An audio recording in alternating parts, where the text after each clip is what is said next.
kikoni foti na biso eza théâtre imu nyonso na kati esangisa biso esala équipe nationale donc topesa bato plaisir tosalaki équipe na biso tozaka bakoni foti te mais toza mpe bata théâtre toza bato tosekisaka donc tosangisa nyonso mais lelo ata bato baignore yango place bavanda manao batala biso batala bina eloko euta wapi makambo euta wapi bajournaliste bazaka boye te donc toaporta eloko wana bato balobaka ke eloko euta wapi yango nde toaporta. C'est que bien vraiment besoin batamaboke. C'est là non papa. Alendelo. Oui oui. Alendelo bakumisia wa alendele lemtabi misanga alendele. Toi parce qu'on alendele question ou alendela retourner. Ce que ça question il y a complice netika wana fo alendele. Merci Freddy Hakim et merci aussi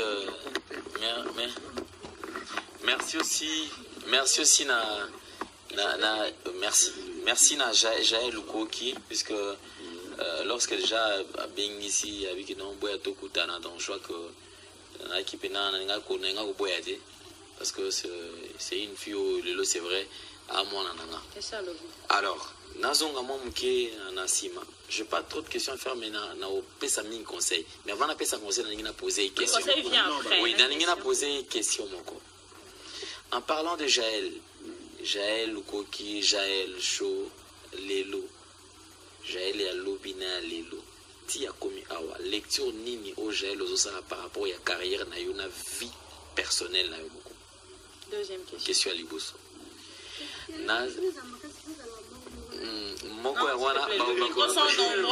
Les micros sont nombreux, le temps de placer les micros, on a préféré sur l'un de la Cilicie. Et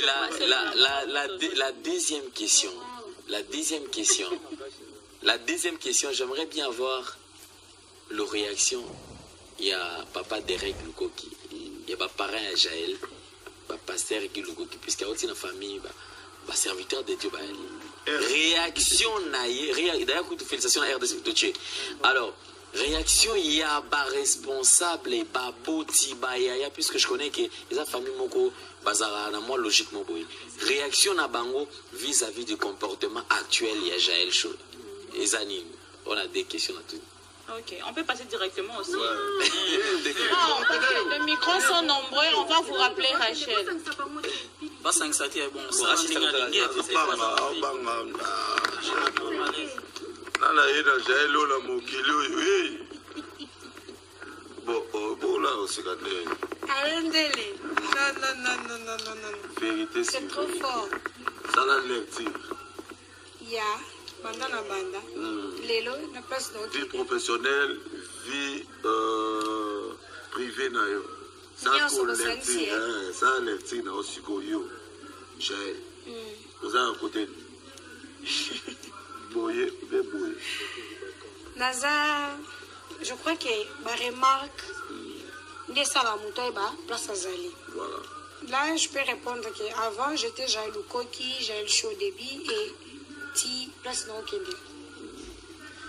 Non, ça là, non, c'est que nous avons fait une question à l'un de la poser. Non, on peut se répondre et puis nous s'excuser. La question à l'un de la poser, on peut sa réponse et puis nous s'excuser. Quand j'étais Jaël Lukoki, j'étais comme une petite fille à la maison et na matatine na bima. Na yo comme Jaël Show na début, c'était Podnik ya Miketi au Mati. Mais après batu o batala rabiso bakoma yebisanga ke okomo dérailler mais naza comprendre te na dérailler ozo obandi okende mabe si ok mabe eza camarade d'intoxication ko intoxiquer te ke mabe eza peut-être succès okoki ko maintenir loko ngote ozana ngodo succès le et même au second d'étiquette, comme le roi Zoba, dengue, vous répondre. Tout ça parce que Toza n'a pas succès, mais tout seul ça micoloté. On a pas conseillé. Oza no ka indie ke na comprendre que sur l'un de la lecture avant j'étais bien malgré ma polémique. Mais si ko na ke mabe makasi. Tu comprends? non c'est nga ba fan nga ba excuser parce que j'ai le bolinga bo zongi sa la mémoire na bino c'est difficile pour na zonga directement mais je sais qu'avec Dieu na ba conseiller na juste ko no zonga lecture nanga de bien zaki bien siko et comment kene mabe non linga siko teke et kene mabe makas parce que bientôt là no bimisa film est-ce que no ko supporter succès ya film na ya ki chroniqueuse tant muso no ko supporter le quoi déjà succès ka ya moi muke ozui et bétisio mutu d'où fona luka bata maye le baza apime nanga ba orienter nga ba laksanga nzela ngo kende il faut komango mais au komango yo mote il faut zalabo domoni ba bêtise ma mutu na zo etamo na luki bato ba kosula nanga na luki ba conseiller pour na mone ba pele comme koleka jelo baby jelo salibo non fona luka mikolo ba otala biso na luka mikolo par-ci par-là Nathalie ba comment ça ici tu étais bien. Ah, ma chérie, comment finga? Ça, c'est que l'éducation. Au moni, lelo, la solo lena ba mikolo, tout, na moni pena ke, lelo mutako ba manga libanga pour na succès. Non, di malanga, on attend un peu sa réponse. Non, chrétien, parce que na komi pa, on ozo luka. Na ko kabola sous succès na mutute. Il faut na luka mikolo ba simbela na succès. Il faut na zaramote mamunene. Il faut mutafinga pena juta obenga mutunanga. Mon conseiller, tala ba saliboy. Non, ne réponds pas. C'est là. Mais il faut avoir plus âgé que moi. As une expérience que les kanga. Pour orienter nganzela bien. Donc, à l'endele. Si on a telle lecture avant, on va la je te bien, les lots na derrière qui ont moins na la télé, je passe pas. Comprendre. Vie à mes parents, en tout cas, on a bon matin pour son bombi et ça soni. Mon père Lélo, hasard ridiculisé, ma famille, ma maman chérie que j'aime beaucoup, mes frères, ma soeur Champagne. Donc, et ça les deux mondes dans la famille. Monde normal, la monde Yamolili. Donc Jaël, mon grand frère aîné, c'est un pasteur, le pasteur Guy Lugo qui n'enseigne des skis, j'ai belé la caméra. Je suis ta petite soeur. Donc ma belle n'a le mangate tant au prier là bas tout sous. Il y a pas que on a charge mon asimano il faut prier là anytime. C'est-à-dire Satan a combattu à Bananzambe. Tellement il y a un homme de Dieu, on a combat M sous la katanda pour noter na moi la noter M sous la lekio à l'andiu. Donc, ils ont un combat, il faut que si j'ai la lobby, pourquoi j'ai la commis boy? Et sous conscience dans les zones par rapport à la gêne. Tu vois? Donc, je présente mes excuses à mon grand frère. Bah, pardon.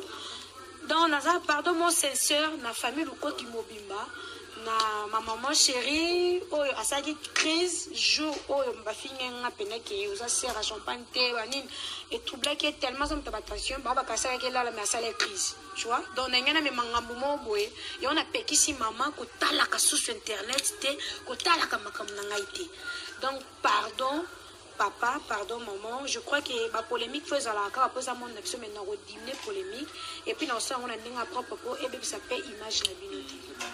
C'est bon, donc est-ce qu'on a biso. En tout cas, Jaël Chaud, question nanga liboso, ils en ont tant que c'est de l'homme conduit à Congo na biso to lingana. Nanga tuna, est-ce que kozala chroniqueuse, il faut kaka ofinga po oyebana. Du bozana ba ranking mo bo wuta na mona banda kuna bino, nde bo memeli biso lelo na TV parce que internet, oui ba ke bana mike batala rango, ba parents batala rango, lelo bo komi ko finga na ba insanité. Na net bana mike bazotala est-ce que il faut kaka osalango po oyebana du bonta na baranki na bino na ndako nde bomemi yango awa. Deuxième question na meza au Jaël Chaud to ba ki ozali danseuse ou comment ki mo sert au jenga na kati ndako et puis obimisa biloko na kati ya ndako yo déjà ba pesi valeur ba bali yo parce que moi signyo solelo alukara asa na ndako libala yo bazui ba pesi valeur wana ozana ndako et puis obimisi biloko obimi okenda est-ce que biki usala mabe ou usala malamu mais tu sauves répondre et mabe awa bon ma félicitations c'est de là non, Bibi Kapinga, c'est trop fort, je te dis, hein? Je n'arrive même pas à répondre. Ba ranking na ranking na mutu mote na uta na ngoli bana na kocho na mondo. Moi je croyais que tout ça la ba ranking mon loyal, de polémique mon normal. Dès tu vas chauffer, dès tu vas recevoir, polémique mon week-end na chrétien yo ko chrétien et soukara ngo. mais na mona l'internet to banda ki bien mais yo koma na ba en pene ke ya mutu fa bo mamutu ngana uti na famille chrétienne biso famille na ngamba za ba témoin de Jéhovah mais quand frère na ngaza pasteur na ko bo mamutu te na vie de 1 et nous comment que na comprendre que ata to lia to seka mais trop bo maneza facile za musika soute po kandele ki makasi domoni en wana e ngana benda ni nanga na keka ngama ngana muto kuna za ko finga avant to bongisi to vivre le quoi to yebana 100 ans avant 2 ans